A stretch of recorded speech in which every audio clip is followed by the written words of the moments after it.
Hello friends, आज हम पढ़ने वाले हैं क्लास 10 सीबीएसई बोर्ड का सेकेंड चैप्टर जो कि पॉलिनोमियल है। चलिए शुरू करते हैं। सबसे पहले देखते हैं पॉलिनोमियल कितने प्रकार के होते हैं। पहला नंबर लीनियर पॉलिनोमियल और पॉलिनोमियल ऑफ डिग्री 1। हमने डिग्री पढ़ा था कि डिग्री क्या होता है। डिग्री कुछ होता नहीं है, जबकि वो जो वेरिएबल के ऊपर जो पावर होते हैं, पावर 2 हो गया, पावर 3 हो गया, पावर 4 हो गया, वही उसकी डिग्री होती है। यानी कि हाईएस्ट जिस पॉलिनोमियल में हाईएस्ट डिग्री यानी कि हाईएस्ट पावर जो होगी उसी उस पॉलिनोमियल की डिग्री बोली जाती है। जैसे कि एक एग्जांपल हम देते हैं, अगर X square plus X plus C, A X square plus B X plus C, यहाँ पे एक्स पे पावर 1 है, यहाँ पे 2 है, यहाँ पे एक और जोड़ दिए जैसे कि ए एक्स पे क्यूब, यहाँ पे 3 हो गया पावर। देखिए सबसे ज़्यादा पावर 3 है तो इसकी डिग्री क्या हुई, इसकी डिग्री 3 हो गई। तो ऐसे ही अगर यहाँ पे ये दोनों को गायब कर दें तो एक्स पे केवल पावर कितना रह जाएगा, 1, क्योंकि 2 और 3 वाला पावर तो हमने हटा दिया, तो एक्स पे पावर 1 रह जाएगा। यानी कि पावर 1 यानी कि कौन सा पॉलिनोमियल, लीनियर पॉलिनोमियल, क्योंकि उस पर पावर 1 है। इसका एग्जाम्पल देखते हैं। ये इसका स्टैंडर्ड फॉर्म होता है ए एक्स प्लस बी, जो कि ए और बी कांस्टेंट टर्म होते हैं और ये एक्स वेरिएबल है जिस पे पावर कितना है, 1। तो हाईएस्ट पावर कितना है, 1 है, तो इसका डिग्री कितनी हुई, डिग्री 1 हुई। तो कौन सा पॉलिनोमियल हुआ, लीनियर पॉलिनोमियल हुआ। जहाँ पे कंडीशन भी, जहाँ पे ए जो है 0 नहीं होना चाहिए, क्योंकि अगर ए 0 हो जाता है तो ये 0 अगर ए हो जाता है तो ये एक्स के साथ मल्टीप्लाई में है, तो यानी कि 0 से एक्स में मल्टीप्लाई हुआ तो एक्स भी 0, यानी कि पूरा टर्म 0 हो जाएगा। तो बचेगा केवल ये कांस्टेंट वाला टर्म बचेगा। तो यहाँ पे तो कोई वेरिएबल रहा नहीं, और वेरिएबल नहीं रहा तो वेरिएबल को कोई पावर नहीं रहा। तो अगर कोई पावर नहीं रहा तो ये लीनियर पॉलिनोमियल कैसे हुआ। चलिए आप आते हैं दूसरे नंबर पे, जो कि क्वाड्रेटिक पॉलिनोमियल होता है।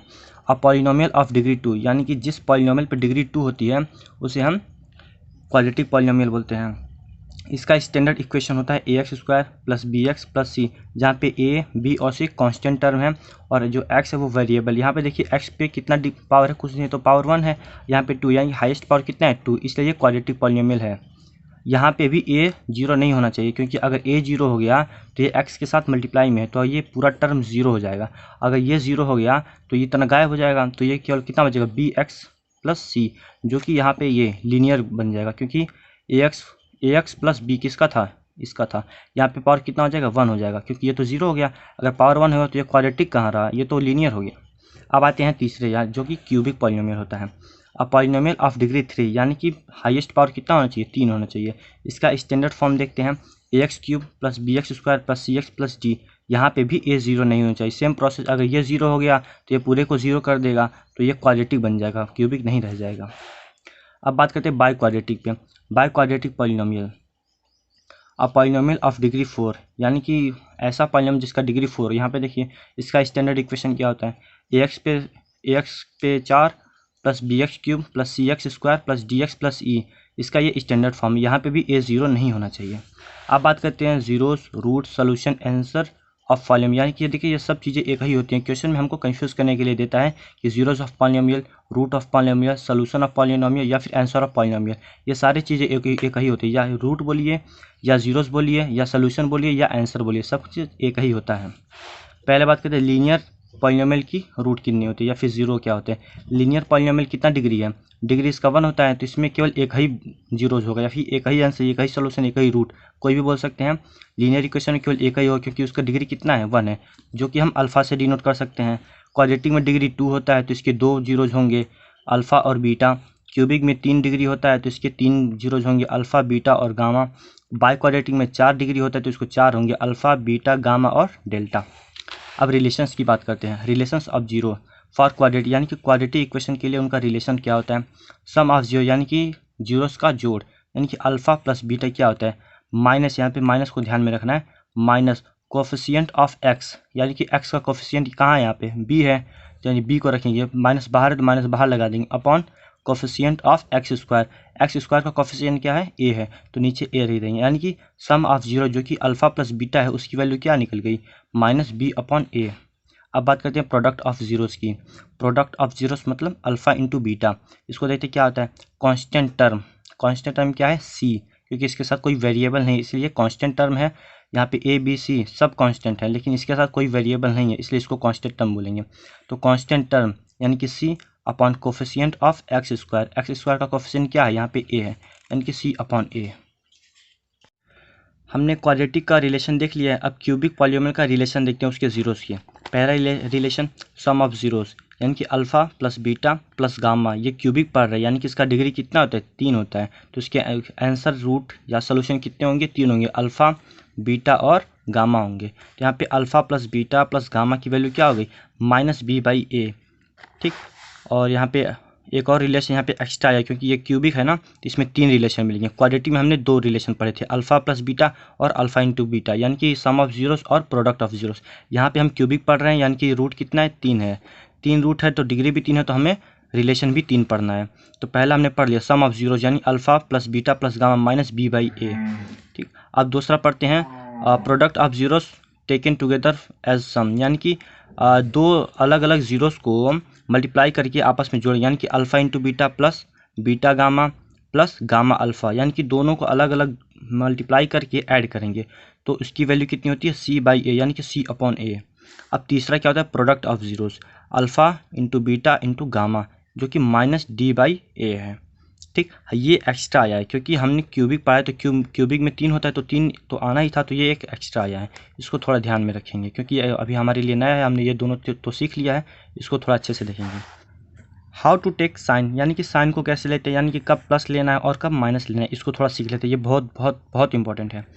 सबसे पहले ए जहाँ पे भी हम रखेंगे प्लस में रखें, यानी कि कोई भी फार्मूला हो ए जहाँ पे भी देखिए हम रख रहे हैं सब प्लस में रख रहे हैं, बी को माइनस में रख रहे हैं, सी को प्लस में रख रहे हैं और डी को माइनस में रख रहे हैं। ऐसे जितना आता जाएगा प्लस से शुरू होगा, प्लस के बाद जो आएगा माइनस, माइनस के बाद जो आएगा प्लस, प्लस के बाद जो आएगा माइनस, माइनस के बाद जो आएगा प्लस, यानी कि शुरू हम प्लस से करेंगे, और फिर उसके बाद माइनस लिखेंगे, फिर प्लस लिखेंगे, फिर माइनस, फिर प्लस, फिर माइनस, में ऐसा चलता रहेगा जहाँ तक हम ले जा सकते हैं, ठीक। अब इस पर एक क्वाड्रेटिक पे एक क्वेश्चन थोड़ा देख लेते हैं।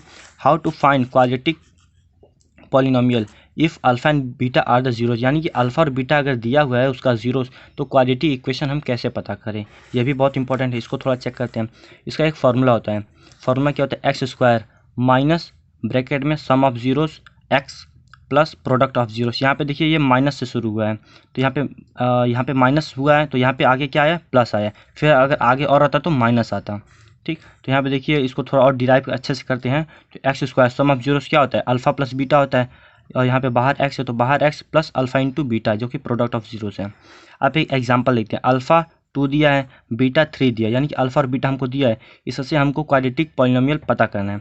तो हमने फार्मूला क्या पढ़ा है x² माइनस ब्रैकेट में अल्फ़ा प्लस बीटा, तो अल्फ़ा प्लस बीटा की वैल्यू हम यहाँ पे रखते हैं, और फिर यहाँ पे अल्फ़ा कितना है 2 प्लस बीटा कितना है 3, तो हमने अल्फ़ा और बीटा की वैल्यू रख दी, बाहर x से मल्टीप्लाई है, प्लस फिर अल्फ़ा इंटू बीटा, यानी प्रोडक्ट ऑफ जीरोस हमने रखना है, तो 2 इंटू 3 लिख देंगे। फिर यहाँ पे x² 2 प्लस 3 5, बाहर x प्लस 2 इंटू 3 6, यानी कि हमारा फाइनली आंसर क्या आया x² माइनस 5x प्लस 6। ये हमारा क्वाड्रेटिक पॉलिनोमियल है। अगर इसको सॉल्व करेंगे तो हमको आंसर 2 और 3 यही दोनों मिलेगा। अब देखते हैं इसके क्वेश्चंस कैसे सॉल्व करते हैं। हमें कुछ फॉर्मूले दिमाग में रखने पड़ेंगे, जो कि a प्लस बी का whole square, a² plus 2ab plus b²। कुछ लोग ऐसे ही बताते हैं a² plus b² plus 2ab, लेकिन ये जो हम लिखे हैं a² plus 2ab plus b, ये इसका स्टैंडर्ड सोल्यूशन है, यानी कि स्टैंडर्ड फार्मूला है, यही मतलब हर जगह होता है। एक और हम देख लेंगे a² माइनस b² का फार्मूला, जो कि एक ब्रैकेट में a माइनस बी और एक ब्रैकेट में a प्लस बी होता है। एक और देखेंगे a माइनस बी का होल स्क्वायर, जो कि a² minus 2ab plus b² होता है। अब इसके क्वेश्चन पे आते हैं। ये क्वेश्चन देखते हैं, find a quadratic polynomial the sum and product of whose zeros are -3 and 2 respectively. Respectively का मतलब क्रमशः होता है, यानी कि हमें क्या बोला है पहले सम ऑफ जीरोस, यानी कि सम ऑफ जीरोस क्या होता है अल्फ़ा प्लस बीटा कितना दिया है रिस्पेक्टिवली, यानी कि क्रमशः कितना दिया है -3, सम ऑफ जीरो हमको दिया -3, और क्या बोला है प्रोडक्ट ऑफ हुज जीरोस, यानी कि अल्फ़ा इंटू बीटा कितना दिया है 2 दिया है। हमको क्या बोला find quadratic polynomial, quadratic polynomial पता करना है, और हमने तो उसका फॉर्मूला पढ़ा है, क्या होता है x² minus alpha plus beta x plus alpha into beta. x² लिख देंगे, माइनस अल्फ़ा प्लस बीटा की वैल्यू क्या है -3 है, तो ब्रैकेट में -3, ब्रैकेट के बाहर x plus alpha into beta की वैल्यू कितनी है 2 है, तो यहाँ पे 2 लिख देंगे। अब इसको थोड़ा ओपन करेंगे, x² माइनस और माइनस का मल्टीप्लाई हो जाएगा तो प्लस हो जाएगा 3 इंटू x प्लस 2, यानी कि ये हमारा क्वाड्रेटिक पॉलिनोमियल, ये फाइनली हमको ये हमारा आंसर मिल गया।